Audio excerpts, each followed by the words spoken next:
Terpantas, terkini dan sahih. Bila-bila masa, di mana jua. Berita di jari. Subscribe YouTube Bulletin TV3. Bulletin pagi 18 Oktober, anda bersama saya Fatin Hamimah Yusof. Tajuk utama pagi ini. Kerajaan akan kaji tingkatkan mutu perkhidmatan rel di seluruh negara. Juga banjir kilat tenggelamkan puluhan kenderaan di Seremban.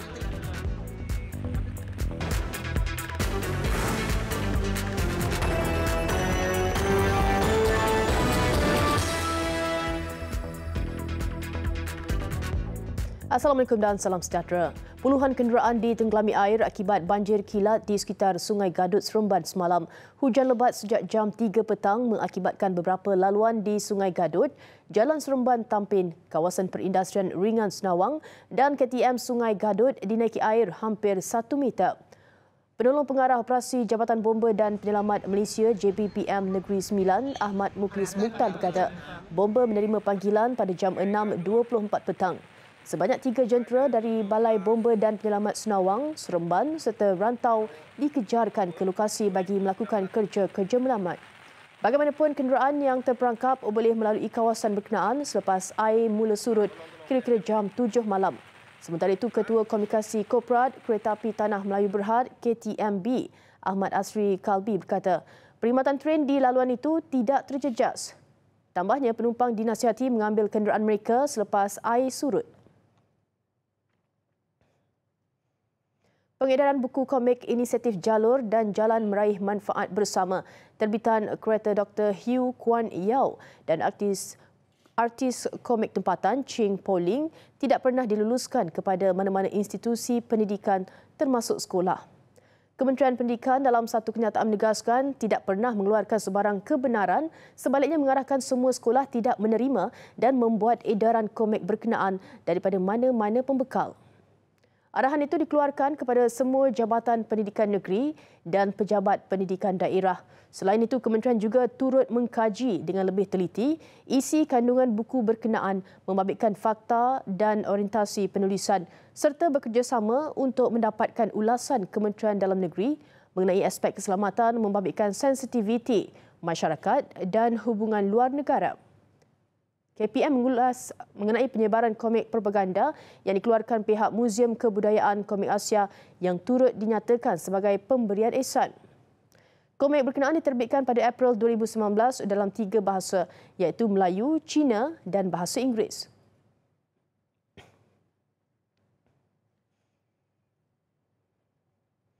Kerajaan akan menjalankan kajian supaya sistem rel negara dapat digunakan sepenuhnya. Perdana Menteri Tun Dr. Mahathir Mohamad berkata, kerajaan akan mendapatkan nasihat daripada pakar dari Jepun untuk mencontohi kecekapan stesen Tokyo dan penggunaan yang tinggi. Jadi rel itu is a big investment and it must be used as frequently as possible. Kita akan dapat nasihat daripada untuk programming program timetable perjalanan rel sama ada freight ataupun passenger. Itu yang kita akan study dan jika ada keperluan untuk menambah line-line maka kita akan tambah. Tambahnya, kerajaan berhasrat untuk mengurangkan penggunaan kenderaan persendirian atas jalan raya dan meningkatkan penggunaan rel terutama bagi perjalanan yang jauh. Perdana Menteri turut menggalakkan syarikat untuk menggunakan kereta api bagi pengangkutan barang berat kerana ini dapat mengurangkan kemungkinan berlaku kemalangan. Justru pihak swasta juga dijemput untuk mencadang dan melabur serta menyewa landasan sedia ada selain jaminan diberikan bahawa kehadiran pengendali pelbagai rel tidak akan memberikan kesan terhadap operasi kereta api Tanah Melayu KTMB. Tun Mahathir berkata demikian pada sidang media selepas melancarkan Dasar Pengangkutan Negara 2019-2030 di Ibu Negara. Timbalan Ketua Menteri 2 Pulau Pinang P. Ramasari mengesahkan akan hadir memberi keterangan kepada Polis Diraja Malaysia PDRM di Bukit Aman Isnin depan. Beliau dipanggil unit siasatan jenayah terkelas D5 berhubung siasatan satu artikel yang disiarkan sebuah portal membabitkan kes tembakan di Rawang 14 September lalu. Dalam satu kenyataan dikeluarkan, Ramasamy berkata beliau menerima panggilan telefon daripada Pegawai Jabatan Pendakwaan dan Undang-Undang Bukit Aman pada 9 Oktober lalu dan ditetapkan kehadirannya pada jam 10 pagi 21 Oktober ini. Sebelum ini, polis menerima laporan berhubung satu artikel Ramasamy bertajuk "Kerajaan Baru tapi Polis pada Takut Lama" yang didakwa merujuk kepada kejadian berbalas tembakan di Batu Cave dan Batu Arang Rawang yang berlaku pada 14 September lalu.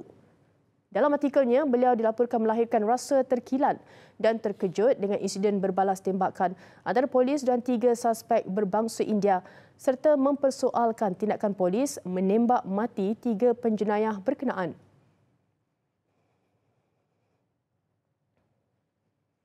Kesatuan Kaki Tangan Am Universiti Malaya KKAUM dan Persatuan Pegawai Takbir dan Iktisas Universiti Malaya Pekerti menghantar memorandum sokongan kepada Naib Chancellor Universiti Malaya, Datuk Dr. Abdul Rahim Hashim. Selain menzahirkan sokongan, tindakan itu dilakukan bagi mengecam sekeras-kerasnya perbuatan tidak beradab seorang graduan universiti berkenaan semasa istiadat Convocation UM ke-59 baru-baru ini. Presiden Pekerti Nur Aisyah Samah berkata pihaknya sentiasa menyokong kebebasan bersuara dalam kalangan pelajar, namun ia perlu dilakukan secara diplomasi dan beretika. Menyelar tindakan yang kita anggap biadab lah oleh pelajar berkenaan dalam satu istiadat, majlis istiadat universiti. Dan yang kedua, kita nak menyatakan sokongan kita kepada Datuk Naib Chancellor. Sementara itu, bagi Presiden KKAUM pula, pihaknya bersetuju dan menyokong sekiranya pihak pengurusan mengambil sebarang tindakan terhadap graduan terbabit memandangkan pelajar terbabit sudah mencemarkan nama dan maruah UM. Menghantar memorandum pada pagi ini adalah bertujuan menyokong penuh tampuk pemerintahan Universiti Malaya, Datuk VC, dengan apa yang telah berlaku baru-baru ini. Jadi kami di sini sepenuhnya menyokong penuh kerana apa yang berlaku yang kita lihat pada sidang convocation lepas adalah satu perkara yang mencemar nama baik Universiti Malaya.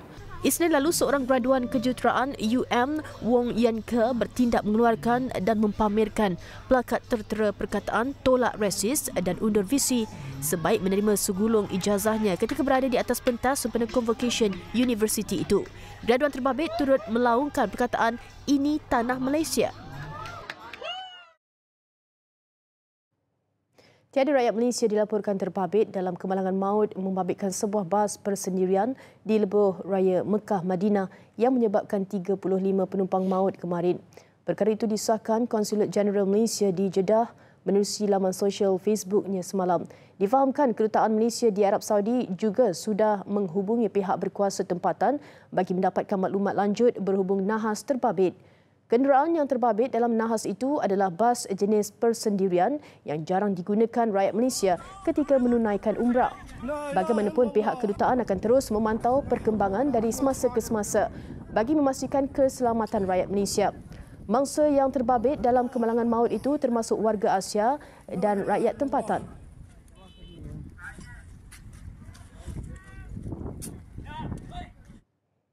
Lebih ramai golongan isi rumah berpendapatan rendah B40 akan menerima set dekoder siaran televisyen digital MyFreeView secara percuma. Syarikat MyTV yang bertanggungjawab mengagihkan dekoder bagi perkhidmatan MyFreeView memaklumkan sebanyak 2 juta dekoder percuma akan diagihkan kepada golongan yang layak. Menteri Bertanggungjawab Gobind Singh Deo dalam kenyataannya memaklumkan sehingga 14 Oktober lalu, MyTV mengedarkan lebih 1.5 juta dekoder secara percuma kepada penerima bantuan sara hidup dan penerima yang layak di bawah golongan B40 di seluruh negara. Semakan kelaikan boleh dibuat di portal rasmi MyTV Broadcasting. Dengan menggunakan dekoder ini, pengguna boleh menonton siaran digital MyFreeView yang menawarkan saluran TV dan radio popular tanpa sebarang bayaran atau yuran langganan. Bagi pengguna lain, mereka boleh menonton siaran TV digital MyFreeView dengan membeli dekoder pada harga RM99 hingga RM187. Siaran televisyen tempatan termasuk TV1, TV2 dan TV3 kini beralih daripada teknologi analog kepada digital secara berperingkat yang dijangka siap hujung bulan ini. Industri media bukan bersifat statik, sebaliknya sentiasa berkembang, berevolusi dan ditambah baik dari semasa ke semasa. Presiden Alumni Komunikasi dan Pengajian Media UiTM Basri Rakhijan berkata, bukan kali pertama industri akhbar cetak dicabar dengan kemunculan teknologi baru industri media. Ujarnya lagi, kehadiran teknologi maklumat dan komunikasi terutamanya internet merubah ketamadunan manusia sehingga 360 darjah. I want the print media to continue to survive. Books are important. Things that are printed are important. Medium dalam talian atau online seolah-olah menjadi barisan paling hadapan dalam gelombang baru teknologi komunikasi dan maklumat kerana mudah diakses, menyeronokkan dan boleh dicapai di mana-mana sahaja. Revolusi itu turut merubah keseluruhan disiplin kewartawanan serta masa depan surat khabar dan media massa. Dalam buku tu dia ceritakan print nationalism, bagaimana media cetak membangkitkan nasionalisme. That is the story of Putusan. That is the story of Putusan, which is basically started by nationalists in order to create consciousness among Malays. Nanyang, the Chinese newspaper, was started by Tan Kaki.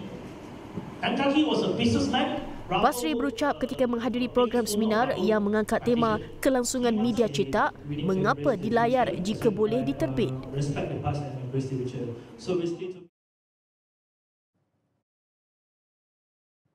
Laporan antarabangsa, diplomat Cina di Amerika Syarikat kini perlu memberi notis terlebih dahulu mengenai sebarang mesyuarat dengan pegawai negeri dan perbandaran serta institusi pendidikan dan penyelidikan.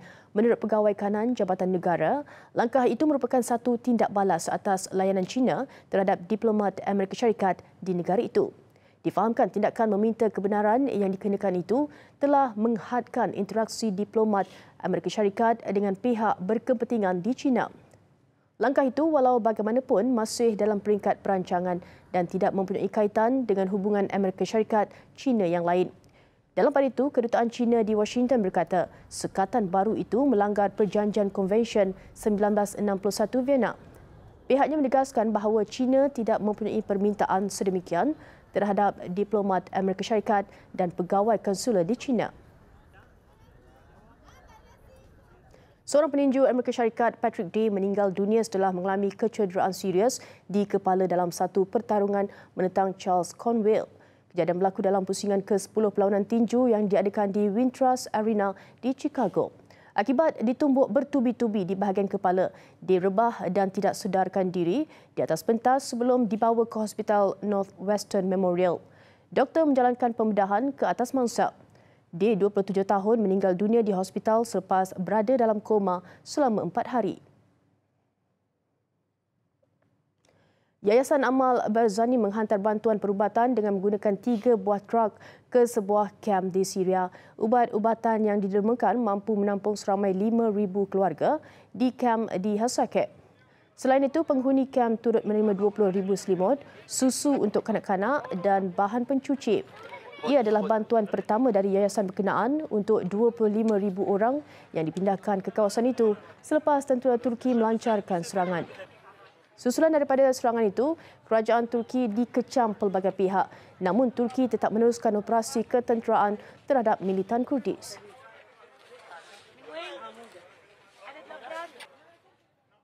Kerajaan Jepun merancang menunda upacara perayaan diraja bagi meraihkan pertabalan Maharaja Naruhito selepas kira-kira 80 orang maut akibat taufan Hagibis yang melanda negara itu. Perarakan yang dijadualkan pada 22 Oktober itu merupakan sebahagian daripada acara pengisytiharan rasmi Naruhito sebagai Maharaja dan berakhirnya tempoh transisi dengan pemerintahan terdahulu. Penangguhan itu dilakukan bagi membolehkan kerajaan memfokuskan kepada usaha menangani kawasan teruk terjejas oleh bencana alam itu. Walau bagaimanapun, upacara keagamaan dan jamuan makan diraja bakal diteruskan. Naruhito secara rasmi menggantikan ayandanya Akihito pada Mei lalu, tetapi satu siri upacara meraikan pertambalannya yang dijadual diadakan bulan ini dan akhir tahun ini. Jepun ketika ini masih menjalankan operasi pencarian dan pemulihan selepas taufan Hagibis membadai negara itu Sabtu lalu menyebabkan banjir dan tanah runtuh. Seorang anggota tentera antara 15 orang yang maut dalam pertempuran di antara pasukan keselamatan suspek bersenjata di Guerrero, Mexico. Ia merupakan insiden keganasan kedua seumpamanya di Mexico dalam tempoh 2 hari. Menurut pihak berkuasa, panggilan kecemasan diterima sekitar jam 5.30 petang waktu tempatan memaklumkan tentang kehadiran kumpulan bersenjata. Pasukan tentera dikerah ke lokasi kejadian namun diserang sebaik ketibaan mereka. Tentera melepaskan serangan balas menewaskan 14 suspek manakala seorang askar turut maut dan seorang lagi cedera.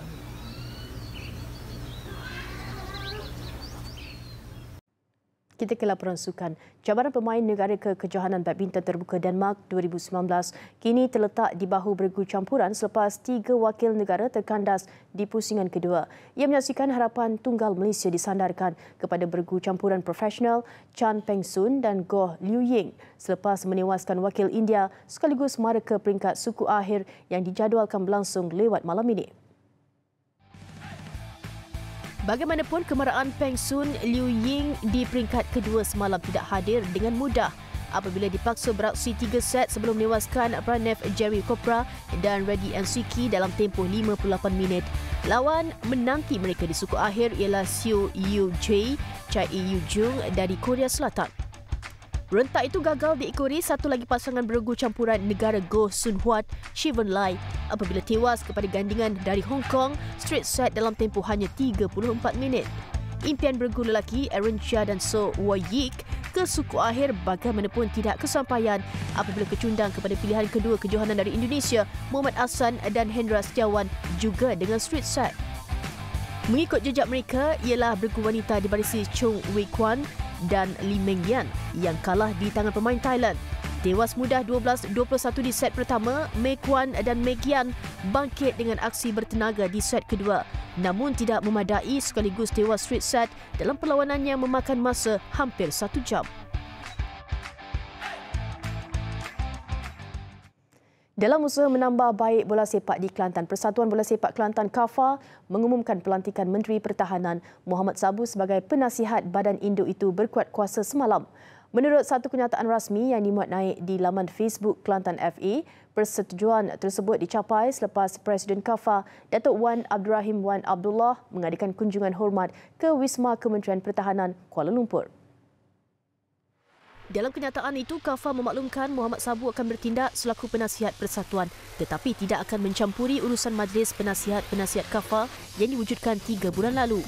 Wan Abdul Rahim dipilih sebagai Presiden KAFA bagi penggal 2019-2013 dalam Kongres Agung Luar Biasa EGM Persatuan itu pada 6 Julai lalu. EGM KAFA diadakan selepas Exco sebelah suara bersetuju menerima desakan daripada Persatuan Bola Sepak Jajahan Kelantan, Ekoran Kemerosotan Presiden Skuad The Red Warriors PRW dan peletakan jawatan bekas Presiden BB Rajani Ilyas Khan.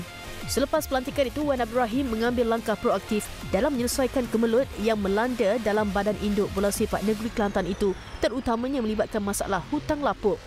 Difahamkan, KAFA telah membuat pembayaran tunggakan kepada Kumpulan Wang Simpanan Pekerja KWSP, Pertubuhan Keselamatan Sosial Perkeso dan Lembaga Hasil Dalam Negeri LHDN secara berperingkat bagi melancarkan proses perlesenan kelab yang perlu diselesaikan sebelum 31 Oktober ini. Di sebalik pelbagai spekulasi perpindahan pengurus Arsenal, Unai Emery menegaskan dia belum menutup pintu buat Mesut Ozil dan tidak sabar menanti perancangan itu kembali ke tahap kecergasan sebenar. Pemain Jerman itu hanya tampil 2 kali buat Gunners dalam semua kejohanan musim ini dengan dia diketepikan kerana sakit selain tampak tidak lagi menjadi pilihan utama. Emery berkata demikian pada sidang media menjelang saingan Liga Perdana di Sheffield United awal pagi tadi. Dia memberitahu bahawa pemain berusia 31 tahun itu memiliki kemahiran diperlukan Arsenal yang kini berkedudukan ketiga liga. Hanya faktor kecederaan menghadkan Emery untuk meletakkan Ozil dalam kesebelasan utama. Selain trauma dialami bekas bintang Real Madrid itu selepas terselamat daripada cubaan mencuri kereta bersama pemain pertahanan Sead Kolasinac.